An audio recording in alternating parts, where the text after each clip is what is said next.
د کابل بګرامي نساجي سړک د جوړولو چارې پیل شوې د ښاریانو د ترانسپورتي اسانتیاوو او ښاري سربیناو ته د لاسرسي په موخه د بګرامي نساجي سړک د جوړولو چارې د کابل ښاروالۍ له لوري پیل شوې د کابل ښاروالۍ د مسؤلینو په خبره چې دغه سړک به د کابل ښاروالۍ د ښار ساتنې او څارنې ریاست لخوا د ښاري زیربناوو د پراختیا او ترانسپورتي اسانتیاوو ته د لاسرسي په موخه جوړیږي. د دې بدنسازي او سپالت سازي دواړه سره د پیاده رو سره د ګلدانو په اساسي طریقه ان شاء الله موږ پلان لرو چې جوړ کړو. دا پلان موږ لرو چې نن افتتاح کوو. یاد سړک به په پاخه او اساسي ډول د 2700 مترو په اوږدوالي او 19 متره سور په لرلو سره جوړ شي.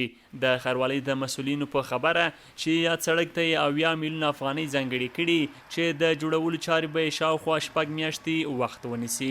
در این حال ښاروالي کابل په این وخت کې کابل ښاروالۍ د نساجي بګرامۍ د سړک کار هم پیل کړ چې دغه سړک به 2700 متره اساسي او معیاري جوړیږي چې په خپل سړک ګلدان او یالې هم پکې شامل دي. کابل ښاروالۍ له خپلې داخلي بودیجې ورته 80 میلیونه افغانۍ ځانګړې کړي دي.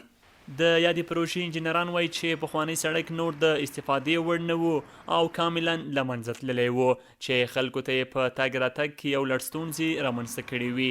د دوی په خبره چې دوی به په اساسي ډول سړک ورغوي.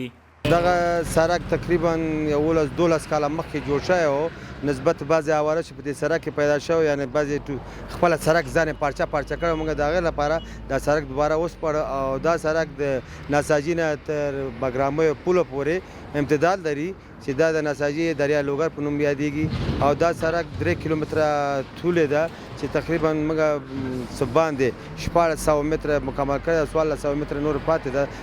د سیمې اوسیدونکي د کابل ښاروالۍ له یاد اقدام هرکلی کوي او وایي چې د یاد سړک په جوړولو سره به خلکو ته ډېرې اسانتیاوې رامنځته شي. د دوی په خبره چې پخوا به خلکو ته رابندۍ او د اوبو ډنډېدو له کبله ناروغان پر وخت روغتون ته نشوی رسولی او ډېر کله به په لاره کې ضایع کېدل.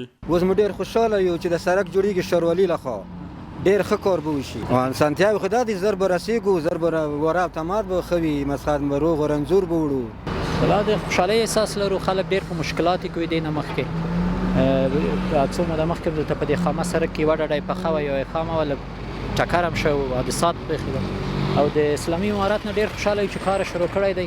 عموما خلک خوشحاله دي. پرون دلته په موټرو کې هم چې راتلو خلک خپل خوشحالتیا د موټرو په سوارلیو کې موږ ته ښکارېده چې خلک د ډېرې آباد. د یادونې وړ ده چې کابل ښاروالۍ پلان کې لري څو کال په بېلابېلو سکتورونو کې 180 نورې پروژې هم پلې کړي. عبدالله حیدرزی CNG کابل.